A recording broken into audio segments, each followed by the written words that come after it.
Three guys who combined to play 15 seasons in the National Football League trenches. Well, two guys.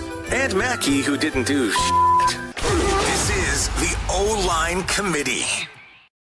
Gentlemen. Good evening. What's happening? What is happening right now? We have football this week. We have preseason games. We had a game last week. Yeah, it was amazing. We have a full slate of preseason football games this week. It's here. Thursday, dude. Friday. We got them everywhere. It's time. It's time. You're going to watch some guys you've never heard of go down there and lead game-winning touchdowns and bet on it and gamble on it like the degenerates that everyone is. And it is back. Dude, if you bet on preseason football, you got a problem. No, you don't. Like, no, you don't. You got a serious issue if you bet on preseason football because you're just no clue what's happening back there. No, you don't. That's my kind of guy right there. Somebody that take. You should have seen me watching the Hall of Fame. I could not be more excited when I saw Stutter was like the first play run by Harbaugh. I was like, he's back. He's fucking back. He will never change, and I fucking love it. I'm here for it. That was amazing. For those of you that had the over-under on Boone mentioning Daddy Harbaugh before 1 minute and 15, you hit the under. There it is. You hit the under. What's up with you and all this gambling lately, dude? Calm down. Easy. Just greasing the wheels. He's for all over the season. over-under today. What the fuck? We are. We're ready. Greasing the wheels. So we're going to get into some dumb football questions. Oftentimes what will happen on this show is we will say we're going to do this thing next week, and then we'll just like forget about it, or like I will, as a bad leader here, big overpromise, underdeliver people. But we did not forget that Jeremiah, you threw out the idea of ranking the NFL quarterbacks based on how clutch they are. So like if you're 1 minute left, one timeout, need a touchdown, rank the quarterbacks from that point forward here. And so our graphics department has been hard at work all night long. They haven't slept in 72 hours. So we're going to get to what a guy. My clutch of NFL quarterback tiers, and you guys can judge them. But a quick reminder that in a little less than 3 weeks, Monday, August 25th, at the Minnesota State Fair, which is the second biggest state fair in the country behind Texas. It's an extravaganza. Millions of people descending upon St. Paul, Minnesota. It'll be the first ever in front of an audience live O-Line Committee recording. And I think we're just going to go live too on the O-Line Committee YouTube channel. But you guys are going to be there. It's going to be Monday, August 25th, Minnesota State Fair at the Score North podcast stage, which is just like, we'll have a website set up for this, but it's like aligned left side of the grandstand, like a block out across from Alex's favorite Sweet Martha's Cookies barn. I better have my own. I want my own personal bucket during the show. Yeah. I want my own bucket. Is that your? Do we get a list of demands? Is that what you listed? That's my only demand. That's it. That's the only thing. That is my only. My demand is that I can steal from Jay. We can share. We can share. As of right now, it's going to be on Monday, August 25th. It'll be a 1 o'clock Purple Daily and then 2 o'clock O-Line Committee. And we're looking forward to hanging out with as many of you football-loving freaks as we possibly can. So should be a good time. Awesome. Are you guys ready for the 32 quarterbacks in the NFL ranked based on how close they are? Did you start at top? Oh, no. We start at the bottom. He never starts at the top. We start at the bottom. We start at the bottom. All right. And we'll get to dumb football questions, too. Of course. And start sending in the good ones so we can save the good ones for the live show. Yes. Yeah. If you've got live shows, and we'll have this might be a mistake by us, but we will have a live audience mic for those of you that want to. It's never a mistake. Talk some trash. Nope, never a mistake. Yeah. So let's start with the bottom tier here. Let's go. The I'd rather my defense try to win the game tier. And you might think that there'd be more than two guys here, but I'm only putting two guys here. I'm putting Jeremiah's guy, Daniel Jones. I'm gonna Spencer Rattler, 32. I'm already gonna fight you. How are you gonna put a guy who? No, what, dude? Flip those right now. Stop it. Oh, you want Daniel Jones last? You want Daniel Jones last? Stop, dude. You can't put him above Spencer Rattler. Oh, I'm sorry. I'm just kidding. No, I mean you're taking Spencer. You're taking Daniel Jones above rookie quarterbacks. Right, there is rookie starting quarterbacks in the I'm NFL. not. I don't know, buddy. I'm I'm not either. I don't know that I am either, dude. You might be the only one on that train. All right, let's see it. I can't. You guys, the disrespect. Here we go. Here we go. The he jury is. is still He's out only on 29. That's fair. That's fair. He's only 29. These four I young thought for sure quarterbacks- he'd have him in the teens. I go for sure. Yeah. 30. Let me say this for the audio audience that can't see the glorious graphics here. So 30 Cam Ward, 29 JJ McCarthy, 28 Michael Penix, 27 Drake May in the jury is still out tier.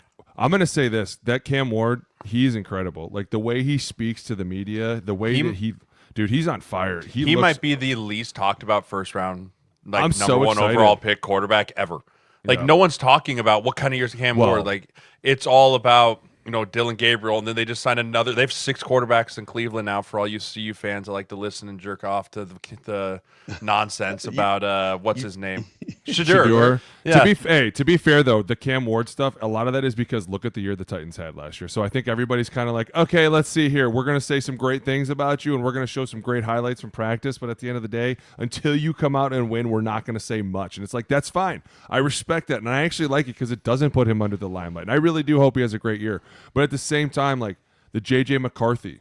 Super excited about it. Hope he has a great year. Like, there's a lot of pressure on here, and I'm sure there's people that are like, "Oh, 29 so low." And it's like, listen, it's only low because he hasn't done anything.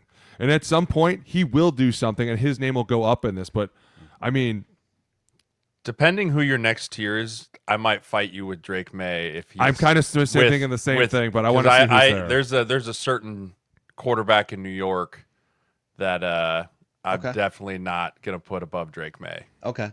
I will say I really think JJ McCarthy belongs about 13th on this list. I knew it. I fucking knew it, dude. You are such a homer. Ding him for that. Better. Yeah. Ding him. He did it. At least he was accurate. He's all about himself. He was accurate in it. Yeah. All right. Okay. Next tier here.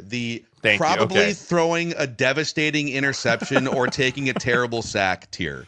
Dude. The Caleb Williams videos coming out right now are not good. Hold on. It's 26 Justin Fields, 25 Caleb Williams, 24 Trevor Lawrence, and 23 Sam Darnold. I'm taking Drake May above Caleb Williams and Justin Fields. Okay. I would take Drake May above both those guys just based off the promise that he showed last year. And then these two guys, I mean, Justin Fields has had plenty of years to prove that he can do it, and he has not been clutch once in his entire life, I don't believe. And the Caleb Williams fucking fits coming out of Chicago lately are just Did you see that one where he missed all 5 passes? And then he threw the tantrum. His feet around, and you're like, dude, that's not going to end. Or the one where he rolled out to his right, and then was like thought about throwing away, and then he's like, no, I could fit it in there, and just throws a devastating pick. So, that's a really good tier for him to be in there. But I'm taking Drake May above both Caleb Williams and Justin Fields. I'm with that. Yeah, Justin Fields, by the way, not to pile on here, but he has started 44 games in his NFL career, has played in 50. How many fourth quarter comebacks? And by the way, trailing in a lot of these, a lot of opportunities. Several. How many fourth quarter comebacks would you guess he has in 50 career games? I'm gonna say 1. I was gonna say 2. It's 2. Yeah. I was off by 1. So that's 2 We're more terrible. than I have. We're so terrible. I was about to say that's 2 way. Probably not more than I have, but I'm kidding. So probably throwing a devastating. Okay. The next tier is some early flashes of game-winning drives. Number 21, Bryce Young, who had 4 last year. Yeah. And number 22, Bo Nix, who had 3 game-winning drives as a rookie last year in that Sean Payton offense. Yeah, Bryce Young's the one that took a huge step last year in the end of the year of really becoming the guy. And he's another one that you haven't heard a ton about out of camp, but you also haven't heard bad out of camp, right? And I think that everyone's just kind of letting the sleeping dog lie of Bryce Young being like, hey, we know it was rocky last year. He started really strong at the end of the year there. Let's just see if we can kind of soft launch him back out into the NFL again here and have him go out and pick right up where he did last year. Because, every now and then you see a throw on social media and you're like, that was pretty salty there, Mr. Bryce Young, even though you are 5 feet tall. Right? Like, that's pretty cool. But I also think Bo Nix is going to be I was out on him as a rookie, not sure he could throw the ball further down the field or anything like that. But Sean Payton got the best out of him last year. And if he cannot fall into a sophomore slump, he's up for a big year this year too. I was trying to think of who's the running back down in Chuba Hubbard. Yeah. Yeah, no, the Bryce Young, definitely, I agree with that. Especially last year, what happened with Dave Canales towards the end of the year. They were flirting with, who was that? The Red Rifle? The Red Rocket? Who was that? Yeah, Andy Dalton. Andy Dalton was in. Then he hurt his thumb or his hand or something. And then all of a sudden, it was like the second half of the year, they just blow up and they're fucking stomping people. And now they had the Renfro Chiefs down there now with Thielen and Chuba. And do they still have that tight end? What was his name? Tommy Tremble? wasn't he a? No, they had. I knew it. I fucking love Hayden Tommy. Hurst. They had Hayden Hurst too. You know what? I'm excited about them. I am, and they have a pretty good defense coming together. But Bo Nix, the same thing, right? Like especially when you have a quarterback or coach like Sean Payton, who's obviously one of the greatest offensive coaches in the world. Like if they can get going again, they could also be a danger. But they're stuck in such a tough division. Whereas like Bryce Young, you're in a more friendly division of like the Saints are going to have a ton of problems going on without a quarterback right now.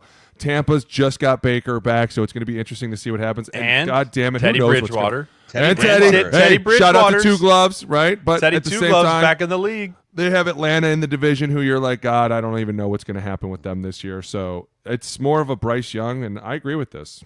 I love how Teddy Bridgewater gets essentially booted from the High goodwill school. work that he's doing with these terrible high is that? schoolers. He's like, all right, I guess I'll go back to the NFL for $1 million. So hold on. Do you have all 4 AFC South quarterbacks ranked so far?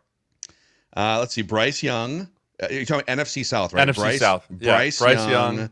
We've got Trevor. No. Michael Penix. Penix. Spencer Rattler. So we're missing one. We're missing one. Okay. All right. He's got to be. He better be high teens. He better be. He better be high teens. It'll be a minute. It'll be a minute. Okay. Good. It better be. Okay. Next tier.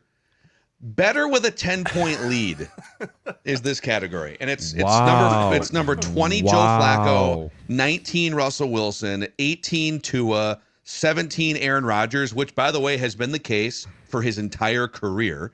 16, Kyler Murray, 15, Jordan Love, and 14, Brock Purdy. Listen, I'm not against the order, but I may be against the fact that 15 and 14 are in here.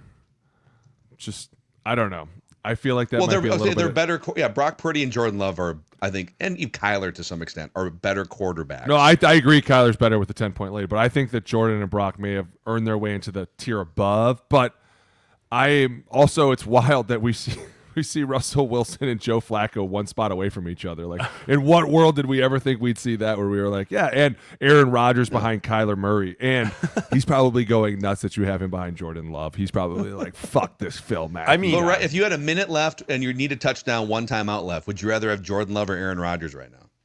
Jordan Love. Me too. I'd rather have Jordan Love. Who's that? I actually know, looking back, go back one more slide here, because I think Tua might be ranked a little high here. Oh, I don't know who I would kick out. See, that's the problem. Is he's not going there. He's not going that low.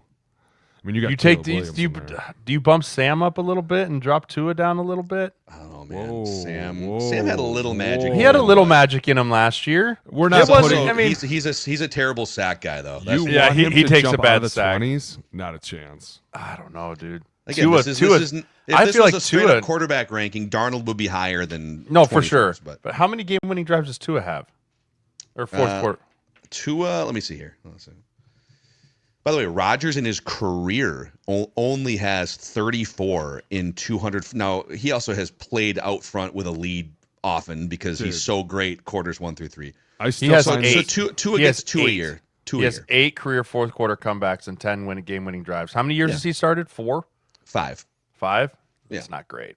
No, listen, I also am fucking flabbergasted that Russell Wilson is at 19. Like, I remember a time when he was up at 3, right? Like when he was dominant. Same with Aaron Rodgers. Like, I guess this is the part that Aaron Rodgers in the top 5. Like, this Rodgers is the part has always where been a great front running. He's always been great. He's never been the guy you want to lead you from a 14-point deficit with like 12 minutes. No, but at the same clock. time, like, to see him at 17 and Russell Wilson at 19, you're like, man, I never thought I'd see the day, right? Like, you thought that they would just end on such a high note. Like, Tom was always 1 or 2. Right, Peyton was always 1 or 2. He was always 1. Tom was always 1. Early in his career, 1 and 2, he was sharing it with Peyton, and then he just became straight 1 by himself. But that's what I'm saying. Like, those guys didn't drop to 19. You're like, damn, that's a fall from grace, right? Like, everything's just crazy how it changes. All right, let's see what the next category brings here. The next tier, clutch quarterback rankings. Good quarterbacks who tend to derail. 13, that's where it is. Dak he's Prescott, too high. He's 12, way too high. Justin Herbert, playoff Justin Herbert.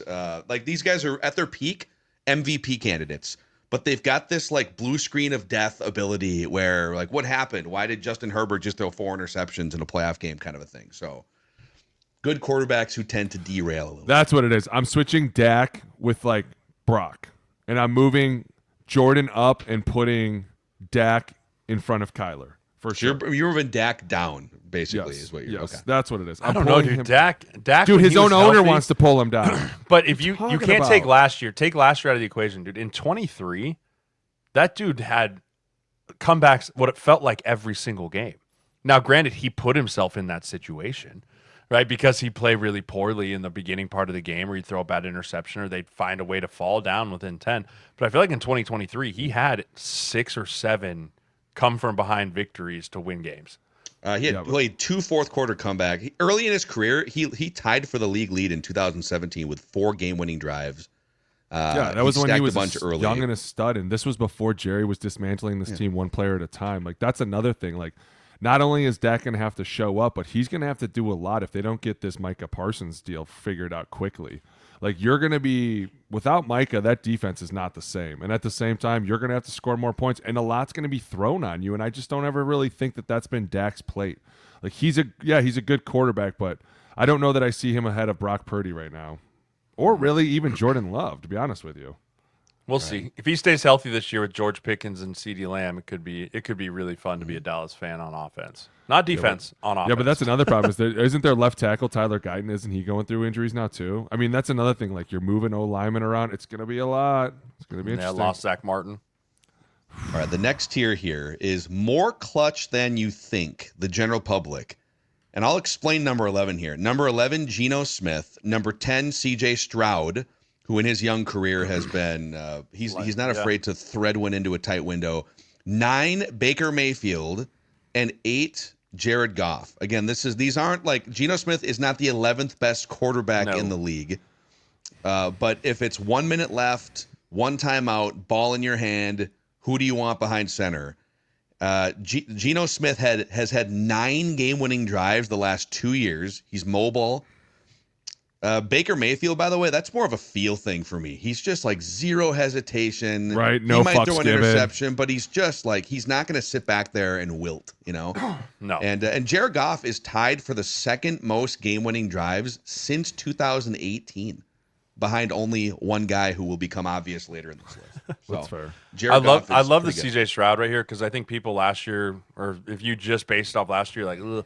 But I mean, if you have to take into what he did as a rookie and then understand all the pieces he lost in his sophomore year, like, he is an MVP in the next 3 to 5 years, in my opinion.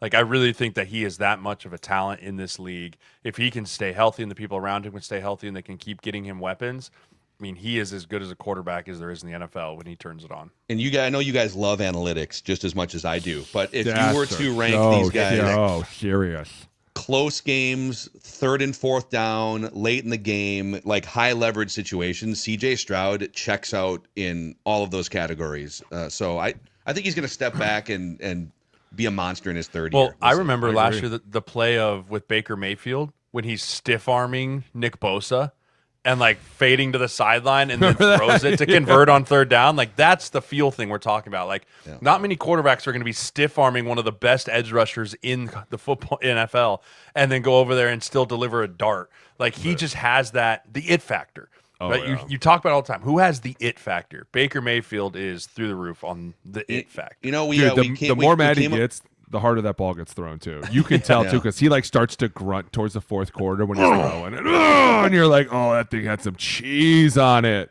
You know what he has, and maybe this is another ranking some other time. But on Purple Daily last week, we were trying to figure out like it's like that quarterback aura, that quarterbackian energy, quarterback CBE or I'm sorry, QBE. If you rank quarterback energy, Baker Mayfield. Baker's definitely high. Top 5 in the league, right? Oh, yeah, for sure. That's what I love about him, too. And he's not afraid to be, at times, I feel like a greasy, grimy O-lineman type. Like, he's not afraid to get in there and talk shit. He's not afraid to fucking put his finger in someone's fucking face. You're like, you know what? I like you. This dude's cool as fuck.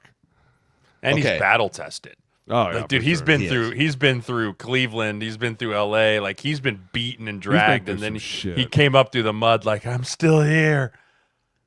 The next category is, why isn't he better at this? The game on the line, the 4th quarter comeback, the heroics at the end, and it's number 7, Lamar Jackson, who I think is a first ballot Hall of Famer at some point, probably needs a Super Bowl on his resume at some point, but his performance historically tends to dip in these moments where you've got to have a drive right now, the high leverage sort of clutch situations. He's not. I mean, he's still better than most people on the list, and you'd rather have the ball in his hands.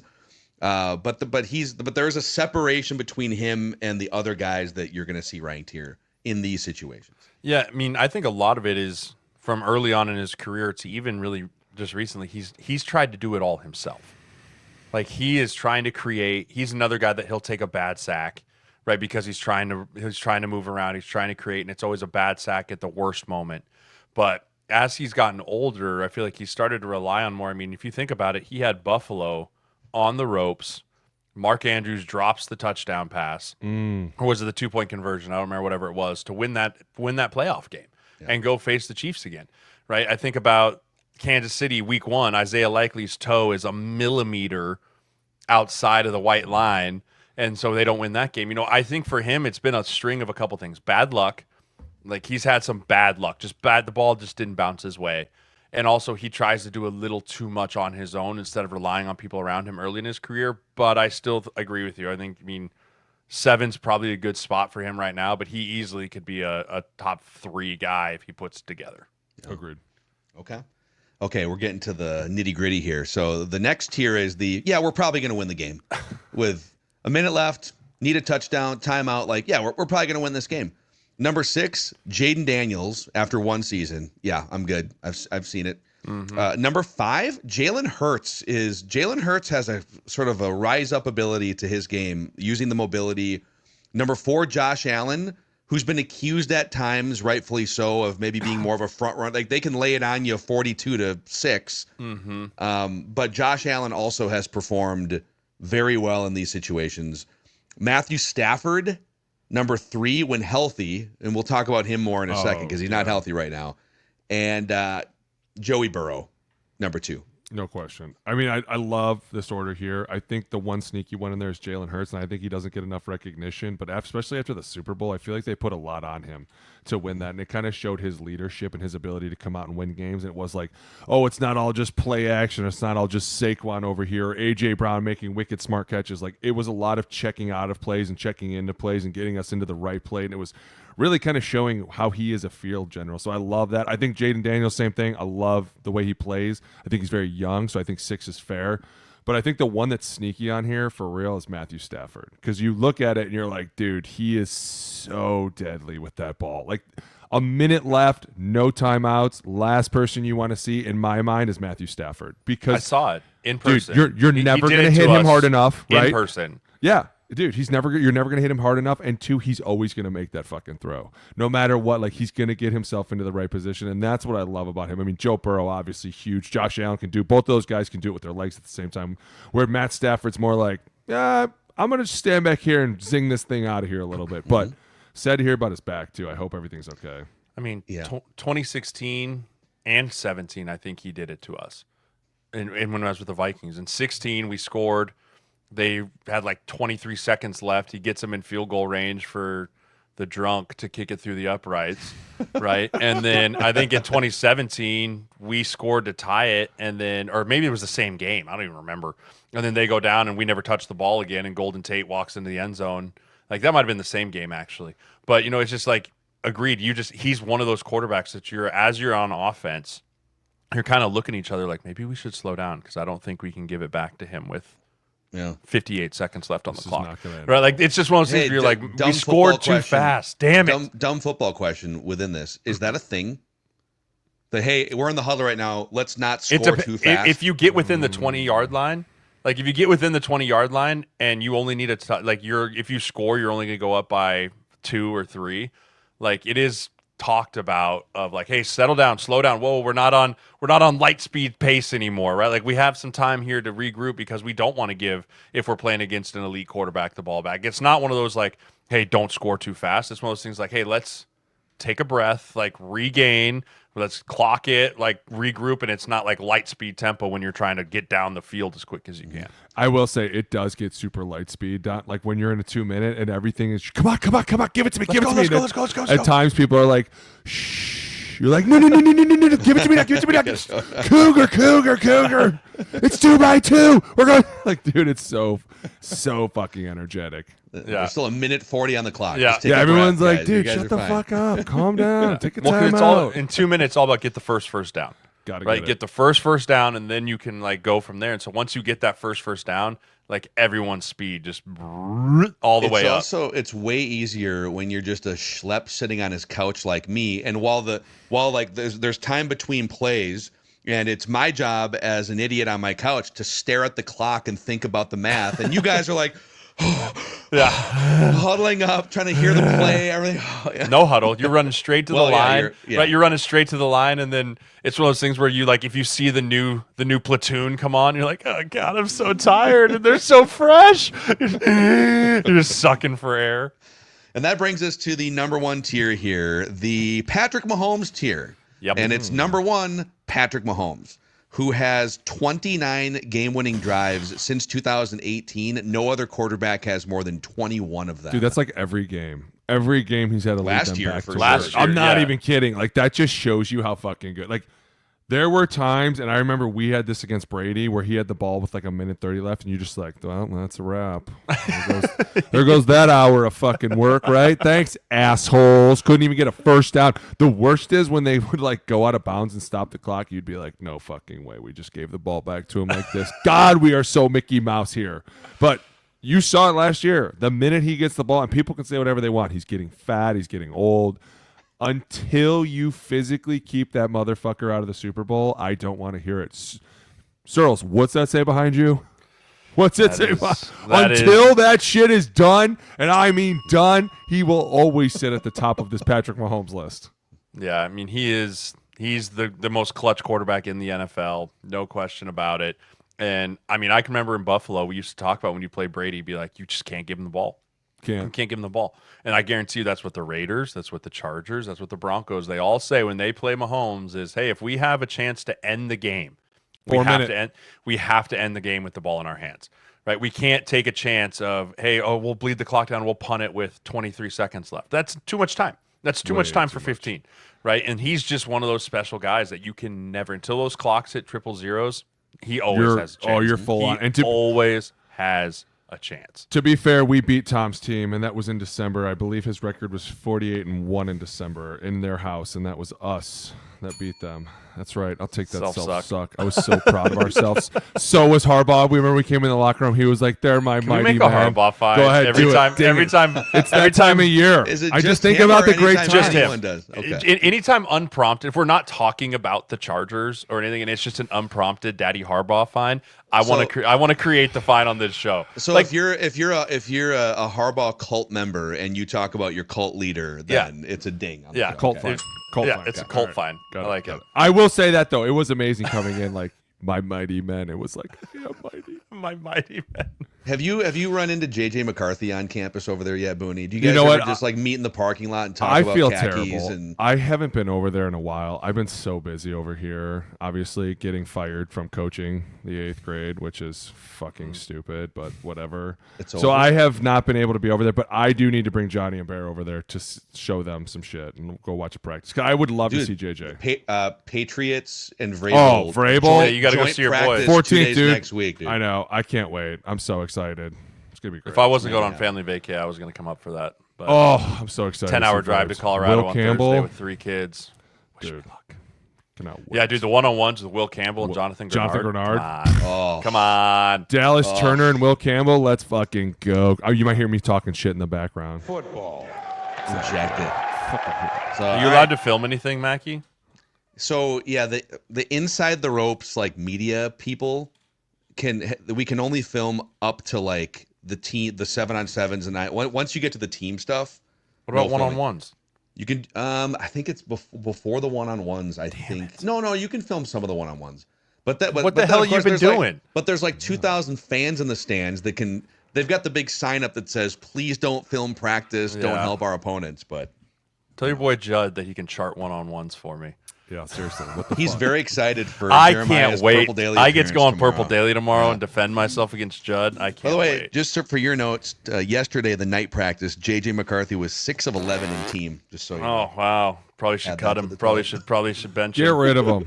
Get fucking rid of him. Get him out. Terrible. Get him out of the building. Terrible. Yeah. Well, By the way, they who's cut only him- throwing 11 passes in practice? What kind of fucking practices are we running over here, KOC? It's an open practice that we're not going to show anything. You He's know, a those handoff- he's a practices. he's a handoff merchant, and For if he sure. gets cut, he's going to have some time on his hands. So he should call KW Outdoor Solutions, and maybe in his spare time he can have his windows cleaned. So for our friends in the Twin Cities, KW Outdoor Solutions is helping to power O-Line Committee, and we appreciate them for that. But they specialize in high-quality exterior cleaning services to help the appearance, the value, and the longevity of your home or your business. If your office looks all grimy, it's embarrassing to bring clients in. Call KW Outdoor Solutions. They can help also with interior windows as well. So check them out. Mention that you heard about KW Outdoor Solutions on O-Line Committee or Score North, and go to kwoutdoorsolutions.com. You get 10% off your first service with them when you mention that you heard about them through us. kwoutdoorsolutions.com. Let's go. All right. Are you guys ready for some dumb football questions here? Let's fucking go. Let's party on. Football. So let's start. Actually, you know what? I'm going to throw out the first one here because we got to get your takes on this. Matthew Stafford is reportedly seeing the Rams' back specialist for the second time. He is considered, according to Sean McVay, week to week right now, with like a month before week one. So my dumb football question is, are the Rams screwed? If Stetson Bennett's your quarterback, yes. Yeah, you're pretty fucked. That's Anybody named one of- Stetson's your quarterback, you're fucked. I mean, we talked about it last week, though, where you're like, he doesn't need camp. He'll be fine. That's a totally different conversation back. if he's injured. Right. If he's just old and you're like, hey, we're just not going to put the miles on your body right now. Like, we know you're good. Like, you're one of the most clutch players in the NFL, so be it. But if you're worried about his health, totally different ballgame, right? Because now you're like, shit, dude, we're one hit away. Like, not even a bad hit with a back. And to think about, all the rotation it takes to throw, all that stuff, and with his age, if he's seeing a specialist for a second time, there's an actual injury in there right now that they're trying to figure out, how do we manage this? How can we get this better? Or is this just something he's going to have to deal with throughout the rest of the year? And if you're that old, that O-line better be on their P's and Q's, because if you got an old, hurt quarterback, you can't let him get hit. And he historically has taken a lot of big hits in his career. That's like the old, remember when Peyton Manning got his back fused and everybody was like, It was I would his hate neck. to. No, he got his neck, yeah, spine. neck. He got his spine. Well, or that's his the same neck thing up that here. Matt Stafford's going to see a spine specialist. And you think about that O-line when it was like, dude, don't let him get fucking hit. Dude, and I agree with you 100%. If it's his back and it's injury, then the Rams are fucked. Like, we just talked about it. He's the number 3 quarterback on our clutch list. Like, he has the ball at any time. You're going to be shitting bricks. You're going to be nervous that he's going to connect something. But if he's not out there, this team looks completely different. But it makes sense now why they got that Kyron Williams deal done. They're probably like, listen, bro, You're going to carry we're going to give you the 12 load. a year. Did you see what he got? He got like 11 He got 11 a year. 11. Yeah. What? By the way, 2 years removed from running backs are worthless, and it was like, God, did those GMs eat their fucking 180 words? on that. Boy, was I excited to see that too. I think, by the way, it was this show that was like, you're all going to eat your words on that one. We talked about this. The league We knew, goes like dude, this. we're not the stupid. league. The Right. league goes like this. But all dude, the time. to disrespect running backs, I mean, a fullback, I get it. A tight end, you're worthless, right? A running back, a fucking run. You guys were literally like, we don't need you. The running backs were like, are you fucking stupid? But now you see why they're locking him up for another 3 years. It's going to be interesting, especially because the West is not going to get any easier. It always gets harder. It's on the running back front real quick, and then I have a Rams thing to tie this together. But it's kind of crazy how in like a year or two we went from teams are like either by cutting or trading for nothing. Saquon Barkley expendable, Derrick Henry's expendable, Josh Jacobs, Aaron Jones. These guys are all just like interchangeable to let's sign them all for $10, $20 million extensions. Maybe we went too far on this running back narrative. We're sorry. We didn't mean what we said. Here's money to prove it. That's the best equalizer. The other money. thing that I'm thinking about is I think more about the Stafford thing is if I remember Peyton and Tom as they got older in their career, how quickly they would just dirt it, right? Like instead of taking the hit. And if Matt's injured, McVay, who loves the long developing, big down the field routes, like Matt's going to be a little more nervous to just dirt something. Right? You know what I mean? Like, it's going to be one of those things where he's going to be like, man, should I stand here half a second and get it to Puka Nakua coming across the second window, or I should probably dirt this so I don't get take one in the back? Like, it can mess a lot of that stuff up. Their schedule, I just pulled their schedule up. So let's say he's shaky to maybe unavailable for the first like month and a half, which maybe he has a great visit and he's back at practice in 2 weeks. But week to week to me means with a month before the season, that his season to start with is in jeopardy. That's how I interpret it. So you get a feisty Houston defense and C.J. Stroud, and like that's a good competitive Houston team in week 1. And then you've got at Philadelphia week 3.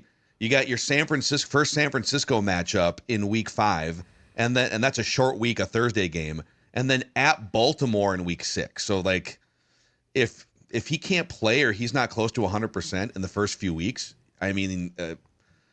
A 2-4, a slow start. To in a be tough fair, division. that's what they did last year. It is. That's right. fair. I mean, Yeah. to be fair, that's what they did last year, but he was healthy. Like, he was healthy, and the people around him were the ones getting hurt. When your trigger man's injured, man, that's a tough hill to climb, especially with not a proven backup behind him. Right. I mean, without Stetson Bennett, I don't know if he started a game in the NFL. Right. So you're talking about a guy that's going to go in. There's no way that dude's. You're talking about a first-time starter as your week 1 starter. Ooh, I wouldn't draft any of those Rams receivers in fantasy if that's the case there. I love Jeremiah with the gambling and fantasy takes. Dude, to I've start got the 2 show fantasy here. football drafts coming up. I can't freaking wait. I love fantasy football. And you didn't even play like a couple years ago, right? Aren't you kind of new to fantasy football? Yeah, I just started when I retired. I mean, and I don't play for money because I can't. So it's just like with friends, right? So it's just like a friends league. And Wait, we have a trophy, and like it's a good time. What's Don't the the loser Rams have have to do? Jimmy Garoppolo still? By the way, like could they run? Yeah, Jimmy they do, out there 'cause they- for a couple games. Yeah, they do. Is Jimmy G still there? Yeah. I think he's still on their roster. I think he's the starting quarterback right now. Okay. Okay, that makes me feel better. I thought Stetson. Easy. I mean, it makes me feel better than Stetson Bennett. And by the way, it's Stetson Bennett the 4th. Let's get it I'm right not here. putting respect on that name. Nope. You can eat one. Are you doing like snake draft fantasy football, or Yeah. are you doing auction leagues, or No, how it's deep into this? it's just a snake draft. It's just my neighborhood, right? So like I won it a couple of years ago, and I had the trophy for a while, and then we have like a last place trophy. I'm trying to get him to do the punishment league, like the punishment for last place, because there's so many people that just check out when they're bad, and so it's just like, come on, you have to at least try. So I'm trying to get a good punishment, but I wanted to do the IHOP one, where you have to sit in IHOP for 24 hours and an hour's off for every pancake that you eat. Yes. But people were like, no, that's too long. I was like, just eat pancakes. I don't know what to By tell the you. way- Just get out of there. I'd be done in 2 hours. I'd be out of that Realistically, thing. how long is it taking you to get out? Because by the way, those pancakes are this big. Like I might be out in the first half hour. I am legitimately like I'm probably yeah, gonna blueberry. order. I'm gonna order 12 pancakes immediately. And then so how it's quickly 1 that? hour per pancake, right? Yeah. Or you So can yeah, sit there. how many watch it. pancakes could you eat in one meal? and I'm then out take in a an break? hour, dude. I mean, I'm gonna literally eating starve. one meal I'm gonna a day. starve myself for 24 hours before we go. I'm gonna show up and be like, I'll take 24 pancakes right now, and I'll be done in an hour. Oh, Oh, Yeah. God. you put syrup, or do you just go? You just go. Oh yeah, syrup. Yeah, because for syrup sure. you're gonna get. a I'm little more doing the full flavored with that. syrup. Don't they have flavored syrups on the Yeah. tables over there? Yeah, oh they yeah, do. for sure. Blueberry. I mean, I've heard. Yeah, Yeah. shut up. You know. I wasn't there. Ding this him for morning lying. Yeah. 4 hours. That's a lying fine. Next dumb football question here, and by the way, these are all flowing in through the YouTube comments. So if you haven't already, I think we're getting like our next milestone is 40,000 subscribers. So if you fucking haven't dope. clicked that like button and the subscribe button, help us get to 40,000. Tell your football loving friends. Click that like button, the subscribe button. We're that close. Wow. Look at. I look mean, we're at still you, like a Phil. couple thousand away, I think, or a few. What are we at? Like 36,000? 34. 34? Okay. 34. Let's get to 40. 34. I want to get to 40. 40 would get be to a great 40. number. I didn't even know we had 34. Look at us. Toaster Oven 8088 chimes in and says, dumb football question. Does a left-handed quarterback change the right tackle to have to be the best offensive? Like do you put your dude at right tackle if you have a left-handed quarterback? You would draft a better right tackle for pass pro for sure. You would Look at right now Atlanta. They just gave Caleb McGarry a whole contract extension. One of the big reasons is he's a badass right tackle. And so they're not very uncommon anymore. I think there was a time when I first came in the league that like right tackles were kind of like, oh, he's a right tackle, right? Now with Panay doing what he's doing and Joe doing what he's doing with the lane, like their right tackles are getting paid just as much because it's kind of like, well, Myles Garrett goes to both sides. TJ Watt predominantly plays on the right, but at times he will maybe flip sides. Like some of the more bigger explosive guys are moving. Micah Parsons, we talked about it yesterday. I mean, Von Miller was the first one. Von Miller's really because they had DeMarcus Ware in Denver, right? And don't bring and so you had DeMarcus who's like, I only play over here on the right side, and so Von was like, okay, I'll play over here, and that really started the dual edge rushers, which meant both your tackled. You could no longer just have like, well, he's the run blocker on the right side, right? So funny they used to say that too. They used to be like, oh, the right tackle's just a road mauler. Like, he's a mauler. No, like, he's got to be a pretty good athlete now to compete with the dudes that are running off the edge. So it doesn't really matter if you're a right or left tackle anymore. Just playing tackle in the league in general makes you an elite player. But it just makes you an elite player. You have to kind of hit a lot of boxes to be a tackle in the league. Like Jay and I could have hit boxes because we were tall enough. You have to be a certain height. Right, your arm length has to be a certain distance where they're like, okay, he can keep people away, and you have to show that you can eat up a lot of space quickly, which is at times hard for people to do, I think, under pressure. So it's interesting how now both sides get the kind of same respect. I will say this though, right guards get shit on more than anyone, and I don't appreciate that because those are the baddest fucking dudes on the field. Okay, those are the scrappy guys, right? Fight me about it. Go ahead, Mackey. I dare you to. Oh God, I'd love to pick that fight with you physically. Do it. It would be like me, the short-armed right tackle, against you, the long-armed edge rusher. You mean you're a center. Dude, you're lucky to be a center. You are center material for sure. I think I'm more like the guy that offers water bottles to the actual football players on the sideline. That's probably what my role would be. Yeah. Let's try Brett Morganson, 6170 here, who says, how many people, like normal people, could complete a week of workouts with Boone that he runs his offensive line prospects through? Like, what kind of workouts and lifts does Boone have these guys doing? 0. You're not going to fucking make it out a day. As a matter of fact, within the first 20 minutes, you're going to be pissed. You're going to get hurt. Like, you're going to get picked up and launched and thrown on your back. Like, there's a lot of physicality in the There's gym. a lot of physicality. Like, it's just one of those things where you're like, you just don't belong here, bud. Like, it's okay. Is this something where it'd be funny if like you tried to put me through a portion of this and we filmed it for YouTube, or would I be physically would get physically hurt? Like, okay. we'd have to teach you how to fall. Like, do you know how to fall? Because if you fall and you put your arms back, you're gonna dislocate like your wrist, or you're gonna hurt your elbow, or you're gonna go flying. You're gonna do the Tua and smack your head against the ground. Like, it's just one of those things. If you're not, I mean, I'm training a high school kid now he's massive. He's like 6'6", 270. And as he's driving me, I'm not as big as I used to be. Like, he's picking me up and kind of pushing me back, and I'm having to actually fight him. Like, if you do that against a normal person, he's just going to drop you on your back. And these dudes in college are different now. They're coming out. They're in their physical peaks. Like, I remember I didn't hit my physical peaks by like 23. Like, I feel like 23 is when I felt like my biggest, fastest, strongest, like most ready to go. But these dudes that are coming out of college now, I mean, they're just absolute freak shows. Like, the freaks list came out, and Caden Proctor from Alabama was number 2. Apparently he has like a 32-inch vertical. He squats 600, benches 500, like, and he's a sophomore. Like, these dudes are just absolute freak shows anymore. And the problem is, in the gym, there's a lot of hitting, a lot of striking, a lot of double teams. So if somebody were to come in, like, at times people have come in and been like, is everything okay in here? And like, sometimes depending on the vibe in the gym, the guys will give them a real smart ass answer. But at most times people are just like, just get out, right? Like, get out. It makes me laugh though, because I'm like, in what world would you see 8 of the largest, grownest motherfuckers in a room fighting, and you walk in and go, is everything okay? Like, just some random people on the street. Yeah, like random people come in and be like, is everything okay? And then early on in our journey with TCO, we got a lot of emails that there was complaints of fighting going on downstairs. There was a lot of fighting going on between the big football players, and like a lot of uncalled for words were being said. Like, you know, it gets crazy at times, and it's I don't think people would last very long, but I don't think anybody would want to do it. It's a different type of workout. You know what I'm saying? Yeah. It's so specific. Like, it's not like, oh, let's go in the gym and write the workout. It's like, all right, let me see your vertical set here. And then you look and be like, yeah, Vertical set. Come on. Like, let me see your gap footwork. Let me see your zone footwork. Like, it's just so technical, and that's what makes our position group so great. Yeah. What is the like in terms of the weight training stuff that you specifically give to an offensive lineman? What are some things that offensive linemen do weight room wise that like other professional athletes wouldn't have to worry about? But it's like a very specific movement or muscle subset. We do a lot of sleds. A lot of sled work, pulling sleds, pushing sleds, a lot of bench, a lot of heavy bench. So short range power. Yeah, well, because a lot of it is like we used to do a lot of floor bench when I played because you never really wanted your elbows to go past your body, especially when you were playing. So like as soon as your elbows would touch the floor, you'd bring them back up, and like that was the perfect like strike right there. So we would always work that a lot. Because if your elbows are behind your body in a real, the rep is you're over. Slow or you're reacting slow, whatever it is. Yeah, it'd be a mess. We also like on Thursdays towards the end when the boys started getting their cardio underneath them, we would bring out the assault bike or we would bring out the ropes and we'd make them crush the shit out of some ropes before we'd go into a workout with punching and shit. Or Mondays I do a ton of core with them before they get in there and they get really mad about that.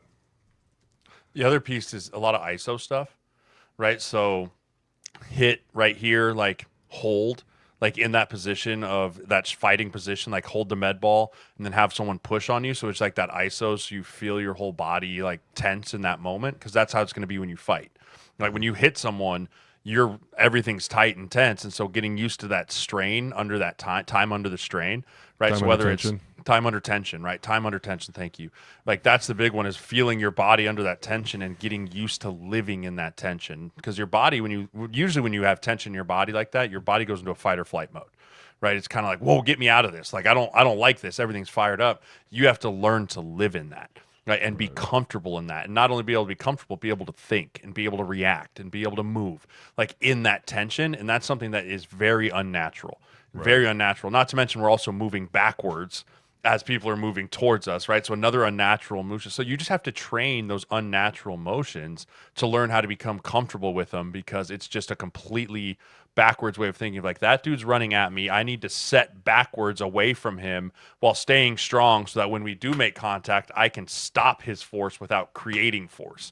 Like, it's a really different mindset of how you train. And it's hard too, because like Jay said, a lot of it is teaching the boys that struggling is okay, right? It's a lot of the drills of like, guys will start out and like Jay said, we'll be holding time under tension and they won't be breathing. And after a while, you're like, oh shit, someone's turning blue, right? And you're like, hey man, you got to breathe, right? Like I always have to tell the guys early on, oh, they get so, because they're squeezing their core and you're like, breathe, right? It's okay. I feel like this would produce a lot of hernias. Nah, not as many as you think. It just produces a lot of guys, like you said, straining, and then telling them like, hey, listen, we all strained like this. This is normal. If you can't adjust to this, you can't play in the NFL, because at no point are you allowed to ever be gooey, right? You always have to be assuming that someone's going to be hitting me. So you have to learn how to breathe through all of that. Like, you're running to chase linebackers. You can't be gooey because here comes the safety who's going to fucking deplete you. And you're like, I didn't even see that coming. Like, you have to always be prepared to get hit, but at the same time, like, be ready to breathe. And it's funny because at times guys will come in and they'll be like, I got this. And all of a sudden you'll see them get blue and you're like, hey, breathe. And they'll be like, and you're like, breathe. Like, Who is that kid Quinn. that he went up? No, yeah, Quinn. Quinn. Dude, this dude would literally turn purple, Mackey. Like, we'd have to scream, like, take a breath, because his eyes would be popping. I'd be like, Quinn, breathe. He'd be like, I thought I was. I'd be like, oh my God. And then the rep would end, and he'd go. It's like, dude, so much. what are you doing? Yeah, he's a lot. Oh my gosh, you want to be a football player? Kids. Yeah. Okay, I'm going to throw my own dumb football question in here, because I have Micah Parsons trade odds. If he doesn't stay with the Cowboys, and this is from one of the big platforms here, I'll give you the 5 teams according to, I think it's DraftKings here that had this on one of their articles. The 5 teams, if it's not the Cowboys, that are highest on the likely landing spots for Micah Parsons. Okay, let's hear it. Eagles, Patriots, Chargers, Cardinals, 49ers. Did you just say Eagles? Fuck. In division, There's I no couldn't see it. shot, Fuck. Jerry. Are you There's no crazy? shot. I can't see it. Howie Roseman calling for Jerry Jones. Yeah, okay. Jerry, hey bud, bro, pal, let's make a deal. I'm gonna fucking ass rape you a little more. No, it's not what's going to happen. The fact that is even an option is hilarious to me. The Patriots, for sure. Vrabes would love to have that. 49ers, are you serious? Robert Saleh's back with them. Of course he'd fucking love to have them. Who did you say the Lions? He could be the final piece to the Chargers puzzle. It's already the number one scoring defense in the league. Could you imagine? I don't know if they have the money for that. That's the problem. Is didn't they just pay And Herbert? Harbaugh's. I feel like Harbaugh loves draft picks. Like You'd have to give up a haul, right? You'd have multiple first round picks. no. Don't talk Khalil bad Mack- about Daddy. Don't talk. I'm not bad talking about about. Daddy. I mean, think about it. Yeah, I mean, the Chargers were brought up, but I do think He brought him up.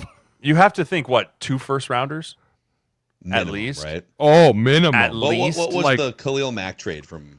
Oh gosh, dude. I want to The say that was for Raiders. sure 2 first rounders. Like because this isn't like a 29-year-old now. This is a 26-year-old. He is in the Oh no, prime.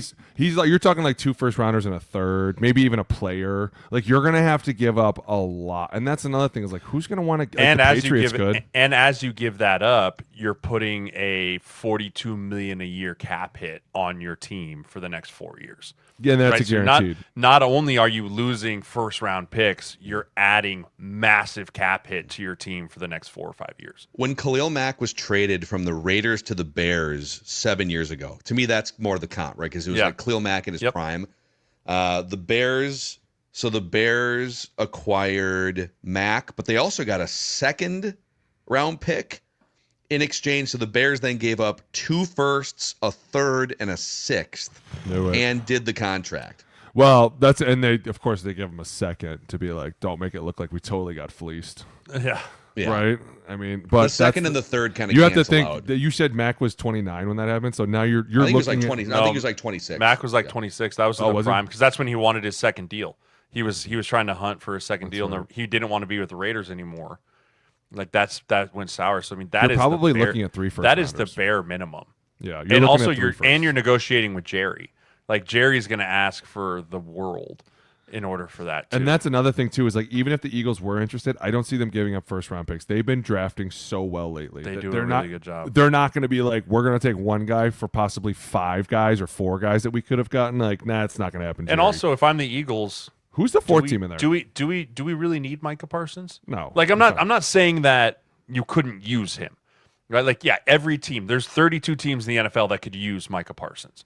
But if you're the Eagles, you're going, do we really need a $42 million pass rusher when we have what we've built and how we've done it with AJ, Jalen Carter and Jordan Saquon, Davis? Like Jalen we've got Hurts. everything. Like this could be Our something that O-line. There's no this way could they be- have the money, dude. No fucking if you chance. bring Micah in, you're going to lose some of those pieces. Oh, you're going to lose a And lot. So, yeah.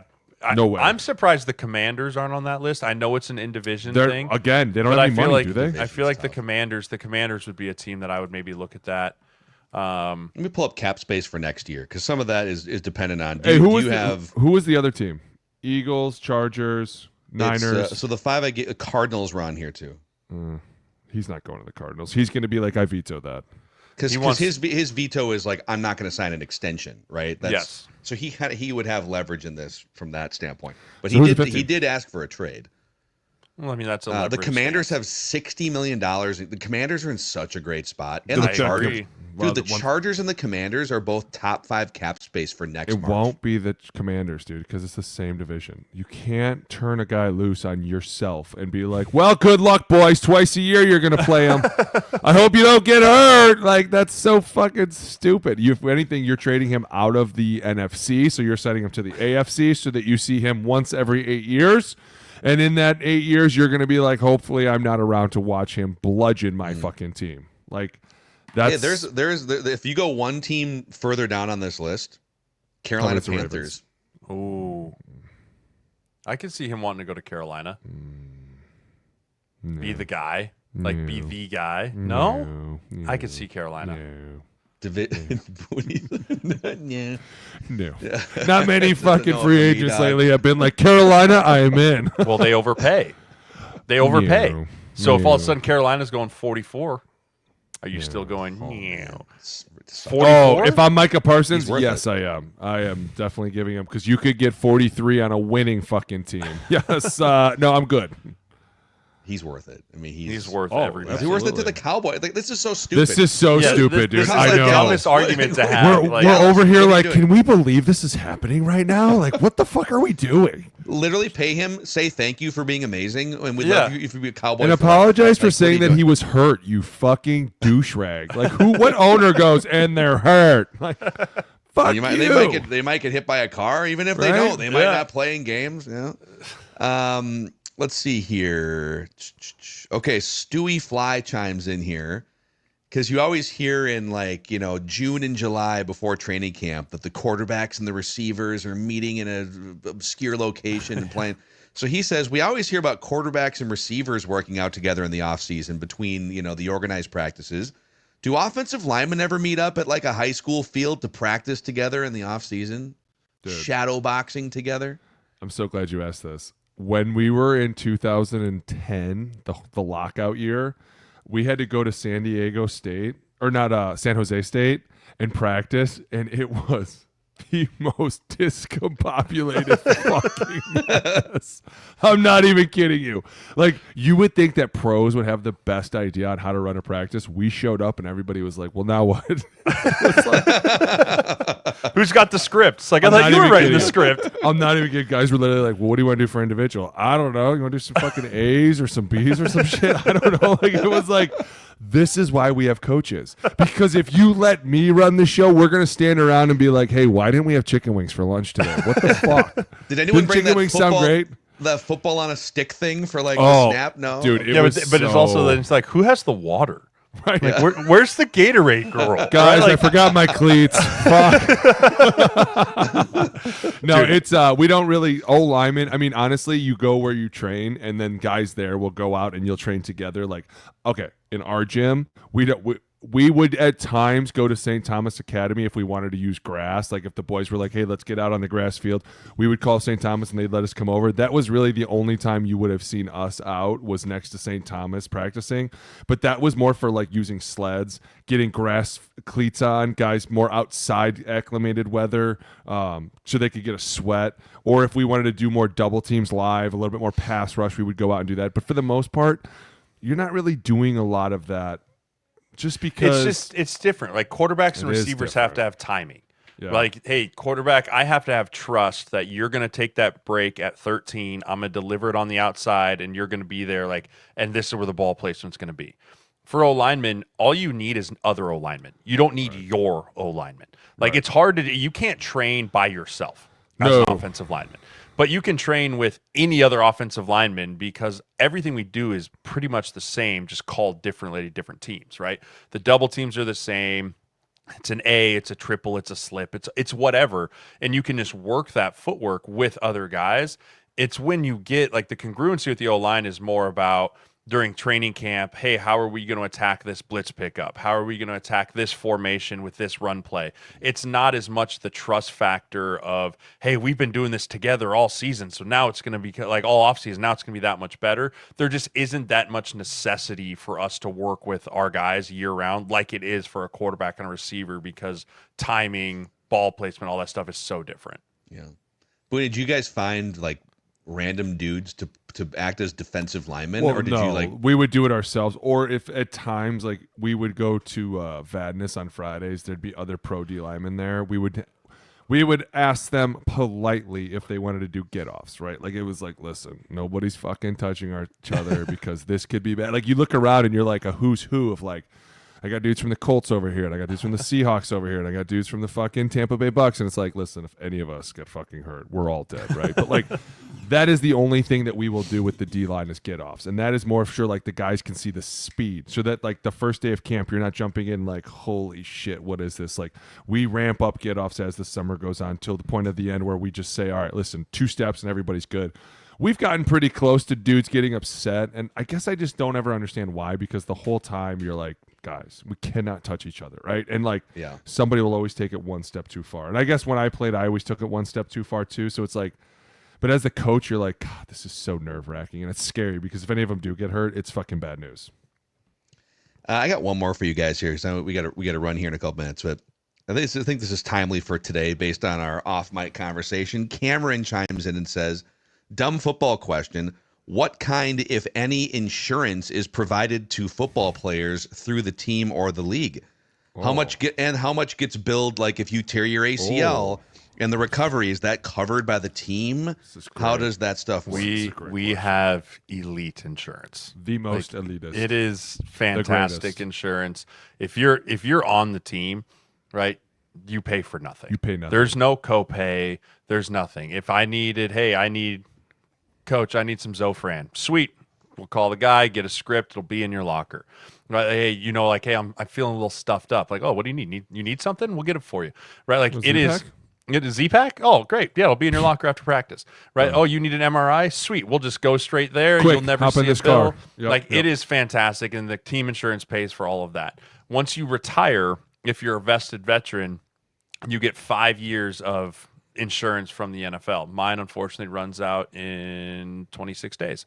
And so that's really shitty, right? And then you're going to go out into the real world and have to figure your life out from there. But it is nice that they give you that 5 years post because, like, hey, things pop up, right? I had to have my shoulder surgery done. Like, there is some things like Boone had to get his knee done, right? That's through the NFL insurance and through some workers' comp, right? So there's a lot of stuff there and stuff, but they do after 5 years. It's just like, well, see you later. See you when I see you.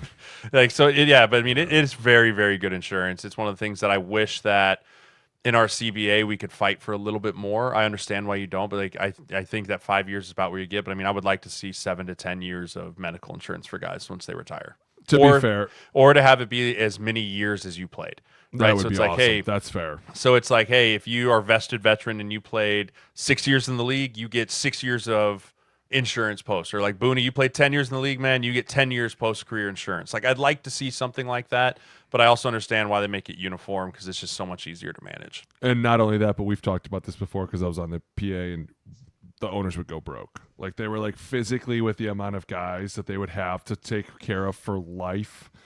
They would go physically. Yeah, broke. the life and can't happen. They're like, that's why baseball is so much different because they're like, guys, they don't deal with the same injuries that we deal with. They're not walking away needing new knees and hips by the age of 40. Like, it's like, oh, fix your elbow, loser. Right? They can't physically help all of us, and that's why I was like, I get it. But I will say this: being in the league was great because the minute like your kids or your wife got sick, you'd be like, hey, doc, after practice today, you think you could take a look at the old kiddo? And they'd be like, oh, for sure.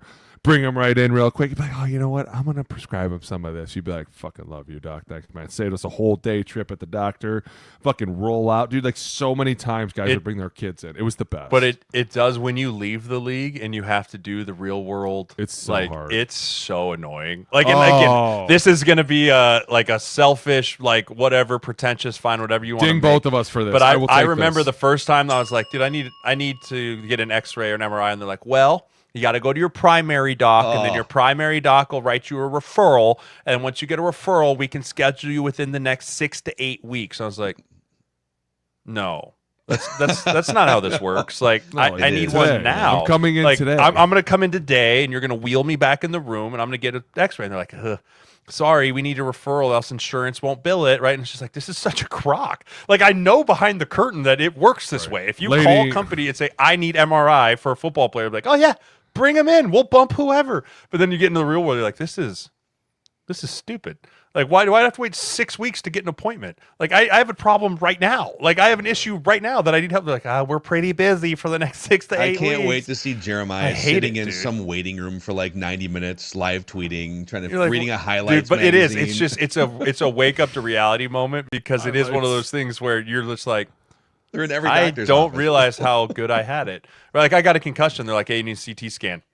Straight to the hospital, right? It's just one of those things where you were very spoiled. You're very spoiled as an NFL player with any of the medical stuff that need to be taken care of. And then once you get into the real world, you're like, oh, well, this sucks. Less than a month until Jeremiah is. Yeah. Dude, I'm not kidding you. When Jay's not wrong, like when the minute they'd be like, I think we need to get a picture, like a car would magically show up. You'd get in, get out. They'd walk you in. You would walk past everybody. You didn't even check in. They were just like, they'd see you get off the elevator and they'd be like, he's here. Yep, get it ready. And you'd be like, you'd walk right through the crowded waiting room. Every every single person in the waiting room looking at you like, who the fuck is this dickhead, right? It only took them like 5 seconds to figure it out, like, oh, it's a football player. And then they'd walk you back. They would physically tell people to get out. They'd be like, all right, you need to leave. Hold on, get this image of his elbow. This person's in labor. This person's open Not and even bleeding. kidding. It'd be like, all right, get him back to practice. Yeah. You'd walk in, just walk right back to practice, go right into the meeting room. 5 minutes later, someone would be like, yeah, doc says it's not broken. You'd be like, okay, thanks. All right, go ahead. Go back. What were we doing? What were we talking about? Like, took 20 minutes to go get an x-ray. Nobody noticed you. Nobody saw you. Like, dude, it used to be so fun. And at times, like, the doctors would, like, laugh about shit. I remember going to get my I blow my back out in April. They're like, hey, we're too late into the season to do anything. You're going to have to get an epidural. They're like, don't worry. We can do it today. And I was like, I don't even get a chance to think about this. And they were like, no. The car's waiting for you right now. Yeah, roll over. I was literally like, alcohol swab. I was like, I want to have a conversation with my agent. They were like, no. Call him on the way. They were physically like, we don't just have talked to him time. already. He's good. Yeah. I go in, doctor's already got his gloves on. He's like, dude, where the fuck you been? Been waiting for like 10 minutes. And I was like, what is wrong with my back? I don't even know. And they're like, oh, don't worry about it. We're going to take care of it right now. And you're like, this is insanity, how fast they can get shit done. Amazing. I know. Fantastic. Life in the NFL. All right, dudes, we got to run. Appreciate you guys. O-line committee, click that subscribe button, the like button, and a 5-star rating and a positive review on Apple and Spotify. And Jay's going to be on vacation. I'm taking my laptop. I'll be ready. Are you? Okay. I'll be ready. Oh, so we're potting next week? Oh, yeah. Okay. Well, I mean, Boone, are you going to be around or are you going to be out of town still? I'm out of town. For what? For next week? Oh, next week I'll be back. All right, yeah. Let's plan. Right. We'll be good at least one episode for next week. And then we're just a few weeks away from the regular season. O-line committee for the Rhino, for Jay, I'm Phil. We'll see you guys. Later.